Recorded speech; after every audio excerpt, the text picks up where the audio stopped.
can keep our food safe, avoid disease by practicing these 5 effective keys.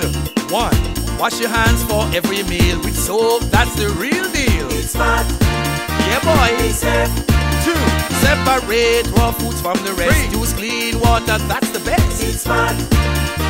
Be safe. 4. Cook all foods thoroughly. 5. And store them at temperatures that ensure safety. You cannot see mini micro with a naked eye. So food safety is the choice for you and I. It's smart. Yeah, boy. Be safe. All you hear that? Be safe, safe, safe, safe. Do you know what's in your meal? Where did the ingredients come from? Was it safely or properly handled? Hi, I'm Renell Daniel, Health Educator at the Health Promotion Unit. This week we're going to be focusing on World Health Day, where the topic is food safety from farm to plate. Today I'm going to give you a glimpse into the food safety practices at our agricultural department. So let's take a look. We can keep our food safe, avoid disease by practicing these 5 effective keys. 1. Wash your hands for every meal with soap, that's the real deal. It's smart. Yeah, boy. Be safe. 2. Separate raw foods from the rest. 3. Use clean water, that's the best. It's smart. Be safe. Now join us at the Abattoir, where we're going to speak with Mr. Griffin about food safety in our meats. Mr. Griffin, here at the Abattoir, I know we get a lot of animals from everyone who has a farm. So tell us what happens when I bring my goat or cattle here. What's the procedure that they is undergoing? Okay, generally we have 2 receiving days of, for animals to be slaughtered at the abattoir. We receive animals on the Sunday morning from about 6:30 till 10 o'clock, and also on Monday mornings from 7 until 11. When the animals get here, they're being situated into the holding pen, Yeah.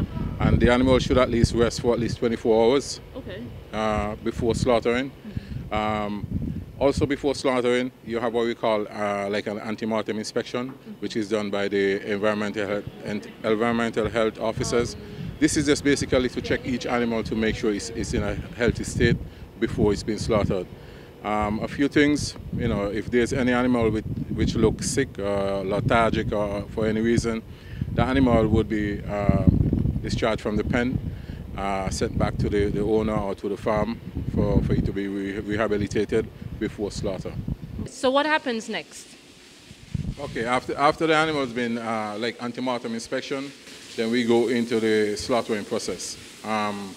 Generally on the Mondays we do cattle first, then sheep and goats, and then if there's pigs, we do some pigs as well.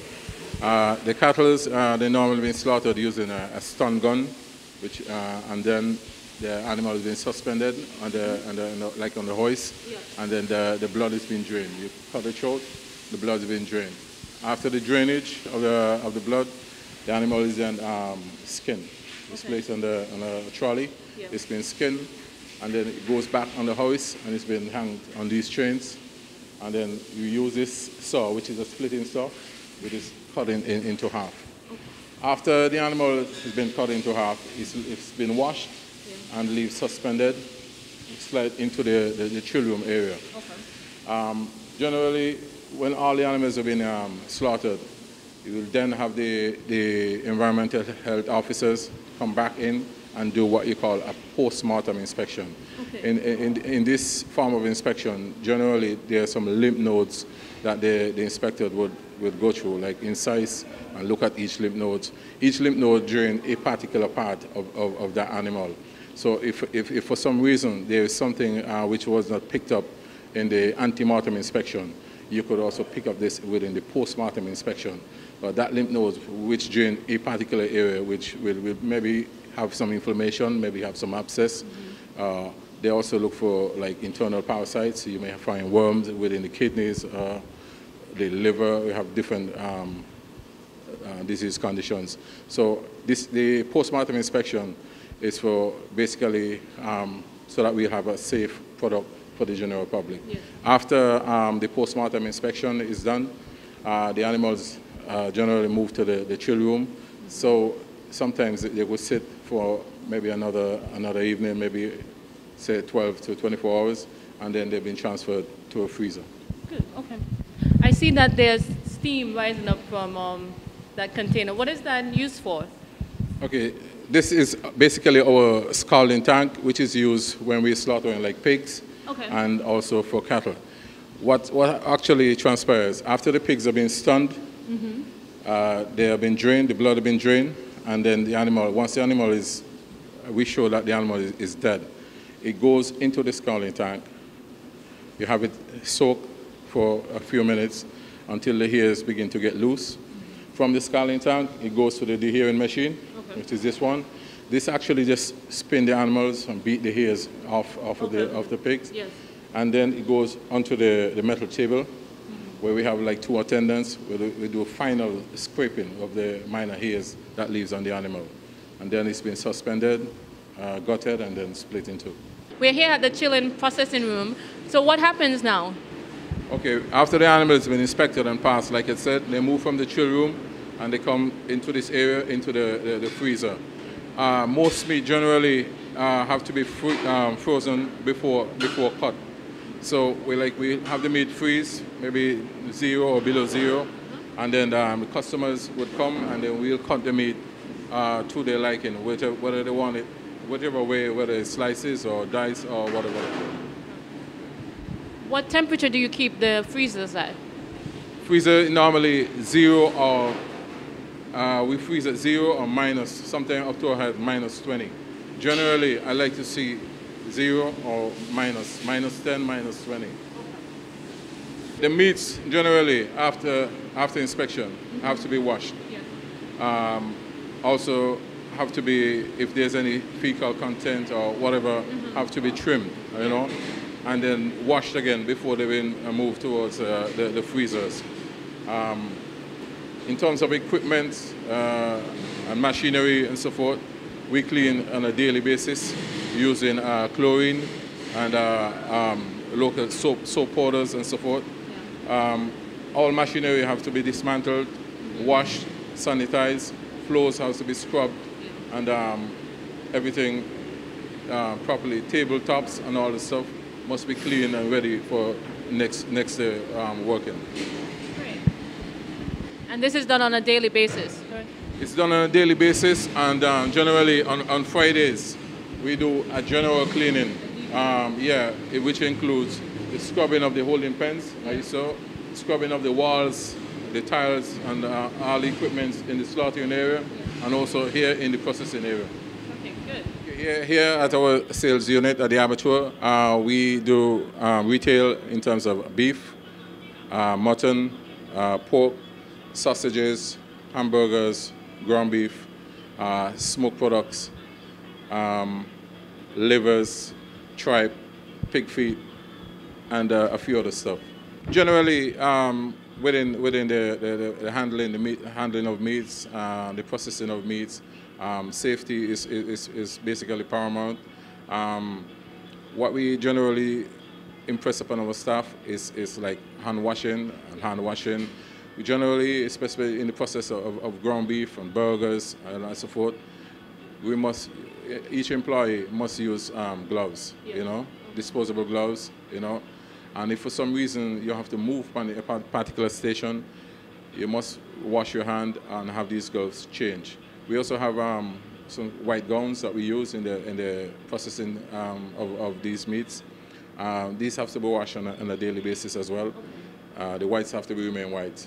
So it's all about having everything clean and bacteria free for sale to the public. We're here at the fisheries with Miss Brown, and she's going to explain to us when the fish comes into her department, what happens to it. Okay. Well, when the fish come in, we take them inside and we weigh them. Okay. We bring the fish them in and we weigh them at the scale there and count to how much fish we clean or we put them on ice. Count to what time they come in. We put them on ice. Yeah, in that. And the next day we'll come will come and we take them out and we go into this stall room. We go into the stall room inside here and we put them in the bin there with the ice and then we start cleaning. When we finish clean, we put them in one of these and we rest them here, let them drain. And when they drain, we put them in, I think I have some bags here. We have some bags here. We store them in one of the bags and then we put them in these crates. And in the crate, then we put them into the freezer. Okay. And then the people then come and they buy. Okay. So when we finish now, we use soap powder to clean up, sometimes Clorox to clean up, and then, you know, we finish. To start another day. To start another day. Okay, thank you. But what we just do, we just cut the back of the fish and the fin, everything. Yeah. Yeah, we keep them nice. Nice and clean. Nice and clean. And we store them in the freezer outside there. Okay, until purchase. Yeah, so sometimes while we're here cleaning, people come and they get fish. Sometimes they get fish not clean. The fish not clean is $11 a pound. Okay. And the fish that clean is $12.50 a pound. But a long time we ain't get no fish. Maybe we might get tomorrow. You know. Okay. Stuff. Thank you, Ms. That's what we do. Thank you very much. Okay. So now you saw the great care that's given to our food preparation on Nevis in our agricultural department. So I encourage you to buy fresh and eat local. I'm Renell Daniel. Bye for now. We can keep our food safe, avoid disease by practicing these 5 effective keys. 1. Wash your hands for every meal with soap, that's the real deal. It's smart. Yeah, boy. Be safe. 2. Separate raw foods from the rest. 3. Use clean water, that's the best. It's smart. Be safe. 4. Cook all foods thoroughly. 5. And store them at temperatures that ensure safety. You cannot see mini micro with the naked eye. So food safety is the choice for you and I. It's smart. Yeah, boy. Be safe. Oh, you hear that? Be safe, safe.